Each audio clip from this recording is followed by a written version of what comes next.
Rafinha. Où est la caméra cachée? Je refuse de croire ce qui s'est passé ce soir. Dans quel monde le Barça fait des remontadas comme ça avec, tenez-vous bien, Ferran Torres qui offre à Rafinha le but de la victoire? Plusieurs parleront de la finition de Rafinha, mais la passe que te sort Ferran Torres sur ce but explique vraiment pourquoi il est toujours au Barça alors qu'il est nul. Je vais pas vous mentir, c'est pendant le ralenti j'ai remarqué que c'était Ferran Torres, j'aurais tout parié que c'était Pedri sur la passe. Parlant de Pedri, je veux rien entendre, c'est l'homme du match pour moi.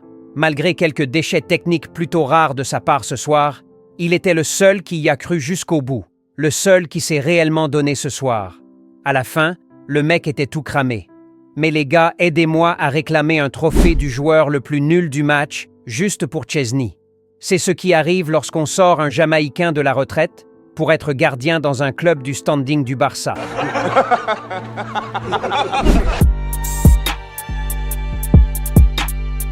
Salut les Blaugrana, j'espère que vous allez tous bien.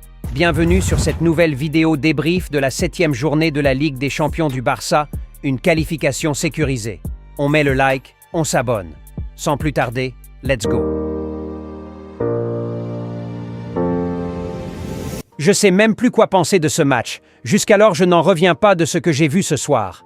On est passé par toutes les émotions, la frustration, la peine, la colère et enfin la joie.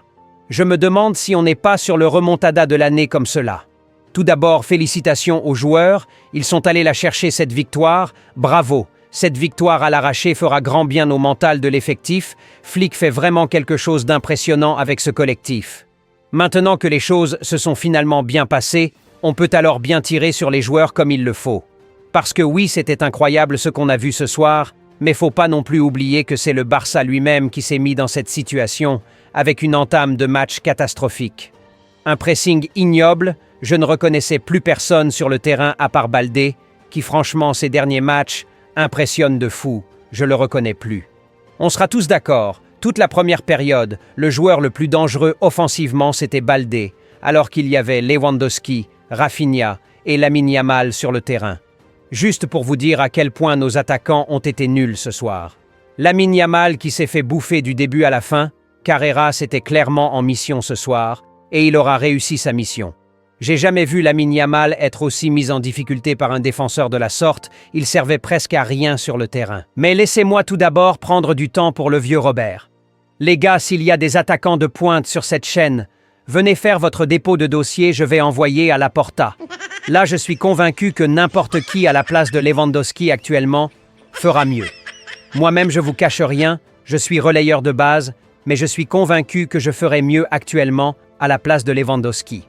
Autant le garder sur le banc et le faire entrer quand il faut tirer les pénaltys, car c'est la seule chose qu'il sait au moins encore faire sur cette terre. Le Barça n'ira nulle part avec ce mec en pointe, soyons réalistes. Et Flick suit sans tête à le mettre à chaque fois, pénalise le collectif. Si Flick n'a pas confiance en Pau Victor, autant aller chercher un attaquant pour la suite de la saison, c'est une urgence. Là, on est vraiment mal parti avec cette version de Lewandowski. Et Araujo, perso moi-même, je veux être en tête des négociations avec la Juventus pour sa vente. Ça se voit que la défense est complètement perdue sans Inigo Martinez. Cubarsí qui souffre apparemment de l'absence d'Inigo Martinez. Personnellement, j'espère vraiment le retour de ce dernier. Araujo est tout sauf rassurant. Des relances catastrophiques. Franchement, je crois qu'on peut s'en passer, en tirer un bon pactole pour aller chercher un autre défenseur plus intelligent. Le football actuel, c'est plus dans l'intelligence de jeu que la brutalité et tout, et la force de constater qu'en la matière, Araujo ne répond pas présent. Maintenant parlons de ce que j'ai aimé dans ce match. Pedri, c'était de loin le meilleur joueur du Barça ce soir, et je trouve qu'on n'en parle pas assez de la saison de dingue que le mec est en train de nous faire. Son niveau actuellement comparé aux autres, c'est le jour et la nuit. Casado qui a été aussi plutôt bon ce soir, même si je trouve que la rentrée de Frenkie de Jong aura apporté un truc de plus, j'ai aimé sa rentrée. Gavi complètement à l'ouest, lui-même ne sait pas ce qu'il faisait sur le terrain ce soir. Ça arrive de rater des matchs, là il aura raté le sien. Un Koundé aussi que j'ai pas du tout aimé, il était sur son mauvais jour. Dans ma composition d'avant-match, j'avais mis Szczęsny titulaire et je crois que c'est la plus grosse erreur que j'aurais faite de toute ma vie. En un moment donné, je me suis demandé s'il le faisait exprès. Jusqu'alors, j'arrive pas à trop comprendre, surtout sa première sortie sur Baldé, où il avait largement le temps et l'angle pour bien observer que Baldé était déjà sur le ballon. Dans quel monde un gardien professionnel fait cette sortie, alors qu'il a déjà un défenseur sur le coup? Le gars n'est pas du tout sérieux, on a vraiment un malade mental à supporter dans notre effectif jusqu'à la fin de la saison. Si ça tenait qu'à moi, il touchera plus un seul ballon jusqu'à la fin de la saison. Pas même aux entraînements, il risque de blesser les joueurs avec ses sorties de John Cena. Trop de choses à dire sur ce match, je suis très heureux pour cette victoire et j'espère que vous l'êtes aussi. Ne vous inquiétez pas, on reviendra bien sur tout ça en détail demain dans une autre vidéo. Pas de gagnant pour notre jeu prono malheureusement, il y en a qui sont venus voter après le match, mais ça ne compte plus. Je l'avais déjà dit, pas de place à la corruption sur cette chaîne. J'espère que cette vidéo débrief vous aura plu les Blaugrana, alors le like et l'abonnement. Plus qu'un club. Visca el Barça y visca Catalunya. Une grosse opportunité pour vous les Blaugrana. Wow. Selon les statistiques de cette chaîne, il y a plein d'abonnés qui nous suivent depuis la France, la Côte d'Ivoire, Sénégal, Mali, Congo, Togo, Gabon, Maroc, États-Unis et bien d'autres encore. Alors si vous êtes entrepreneur ou prestataire de services, peu importe votre localité, dites-vous que si vous êtes abonné à cette chaîne, il y a aussi forcément des personnes de votre localité qui y sont abonnés et qui seront ravis de s'attacher vos services ou d'acquérir vos produits. Un Blaugrana supporte toujours un Blaugrana.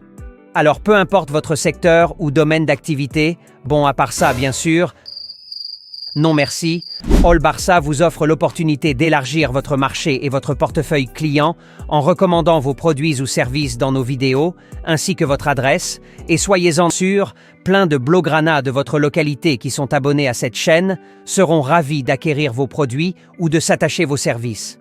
Alors vite, contactez-nous par WhatsApp ou par mail avec le numéro et l'adresse épinglés en commentaire et dans la description de cette vidéo pour profiter aussi de cette grande opportunité d'élargir votre marché et par conséquent augmenter vos chiffres d'affaires pour ne pas finir comme Franklin Saint. J'ai une très bonne nouvelle pour vous les abonnés qui nous suivent en France. J'ai reçu ce beau maillot du nouveau partenaire de la chaîne, Footballaise, et franchement la qualité mérite vraiment que j'en parle. Ce sont des répliques mais de très bonne qualité. Le tissu bien frais pour ne pas dire glacé et les détails bien au rendez-vous. Rendons-nous sur le site officiel de Footballaise, je vous montre tout. On vient en bas de cette vidéo, le lien là en description, on clique dessus et ça nous ramène direct sur le site.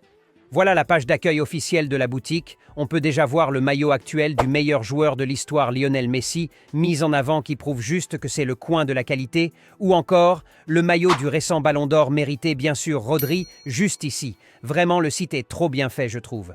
En haut ici, des petits menus, club, pour pouvoir choisir directement son club préféré, le Barça par exemple, Nation, pour choisir le maillot de sa sélection, pourquoi pas un maillot de Jules Koundé de la France, rétro, pour les anciens maillots, pourquoi pas celui de Laporta par exemple. Authentique, entraînement, femme, pour un maillot d'Aitana Bonmati, notre récente Ballon d'Or par exemple, et pour finir, même les maillots de la NBA. J'en prendrai bientôt un de Bam Adebayo. Franchement, c'est top. Avec le prix plutôt bas pour un maillot de si grande qualité, vraiment ça vaut le coup. En haut, juste ici, vous avez votre panier, vous permettant de voir directement le solde de vos commandes et respecter votre budget. Bref, tout est mis en place pour vous faire profiter de la qualité sans trop vous prendre la tête. Et le délai de livraison aussi vachement respecté, toujours en avance. Alors les gars, n'hésitez pas, foncez sur l'opportunité. Surtout n'oubliez pas de prendre par-dessus tout un maillot de Ferran Torres. Et tenez-vous bien, avec le code promo ALBA comme Jordi Alba, vous avez encore moins 10% de réduction sur vos achats. Les gars, là, c'est un braquage. Déjà que les maillots sont très moins chers, vous avez encore des remises qui vous sont faites, juste avec le code promo ALBA. Alors plus d'excuses, allez chercher votre maillot de qualité pour presque rien du tout. Passons à la vidéo.